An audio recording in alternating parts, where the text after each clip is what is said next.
dumako naman po tayo sa pagbibigay ng Muslim.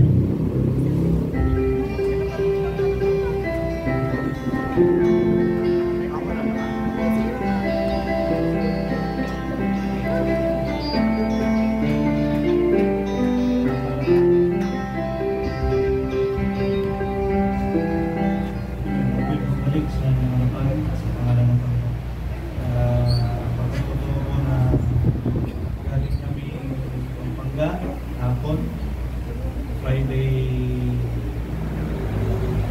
6 o'clock kami nalabas dito dahil nakiramay kami sa isang pamilya nawala ng kanilang isang membro. Kilala nyo si Sister Grace Loon, yung organista natin tuwing okasyon.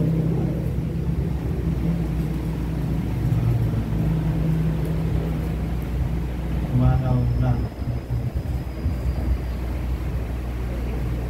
kami para mag-extend ng papya dahil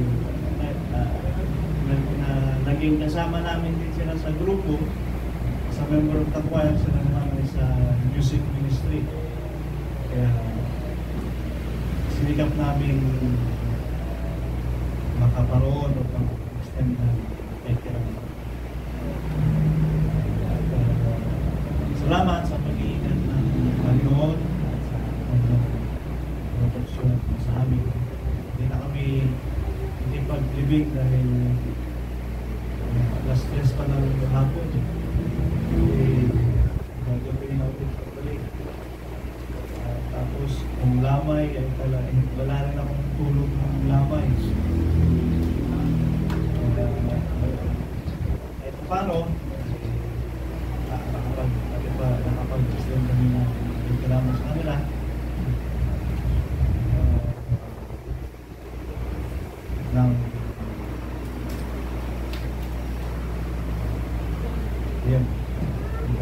Salamat sa mga pag-ibig. Sabi ng 1 Pedro 4:10 na ayon sa kaloob na tinanggap ng bawat isa ay paglipod sa inyo rin na gaya ng mabubuting katiwala ng masagayang biyaya ng Diyos. Amen. Sa biyaya po ng ating Panginoon, ako'y nagpapasalamat po sa Kanya. Amen.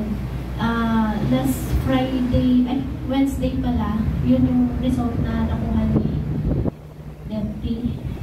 Pag-upo pa lang namin kasi pagpunta namin sa Cedar, wala pang result. Tapos tinitignan niya yung PRC.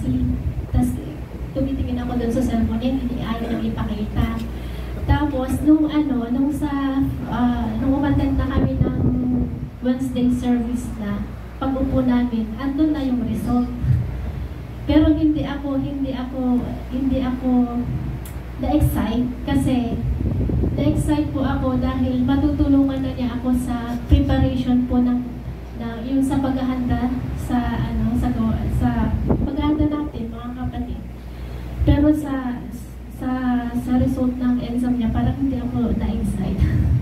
Na-excite lang talaga ako na may makakatulong na po sa akin sa paghahanda kasi gusto ko na rin matapos yung sa bahay sa Cedar, tapos sa mga pagkain, ganun. Kasi sabi naman ni Pastor Everett na hindi naman agad tayo mamamatay. Kaya kung ano yung magagawa namin lahat-lahat, ay ginawa na naman namin lahat-lahat, ang Diyos na ang bahala. Tama ba yun, Pastor? Diyos na ang bahala. Kaya ayun, pinupuri ko ang ating Panginoon. At about kay EG naman, pumunta po kami yung sa regional head ng BFP. Tapos sabi niya, kasi parang ako yung in-interview, hindi si EG. Sabi niya, talaga bang gusto mo bang ipasok yung anak mo dito sa BFP samantalang yung kinikita niya sa pagkasiman, ganyan kakapal, tapos pag pupunta dito sa BFP, eto na lang ang tatanggapin niya.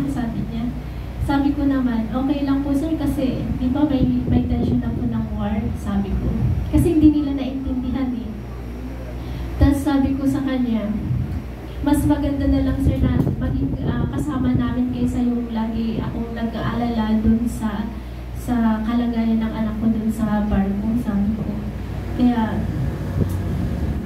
alam mo, sabi niya sa akin na naman yung alam mo, yung sa anak mo kasi, sabi niya, atat na atat yung anak ko sasakay na sa barko. Samantalang yung anak mo nakasakay na. Tapos papasakay pa, tapos ipapasok mo dito sa BFT.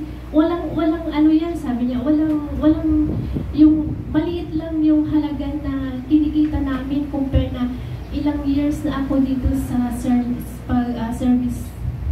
namin. Hanggang ngayon, hindi ko pa maibigay sa anak ko kung ano yung gusto niya. Sabi niya sa akin. Kasi dinidiscourage talaga na si EJ. Kaya tumatawa lang kami ni EJ. Kaya pag naintindihan mo kasi ang salita ng Diyos, lahat ng mga bagay na gusto mong tangkilikin, hindi mo na hindi mo na iisipin.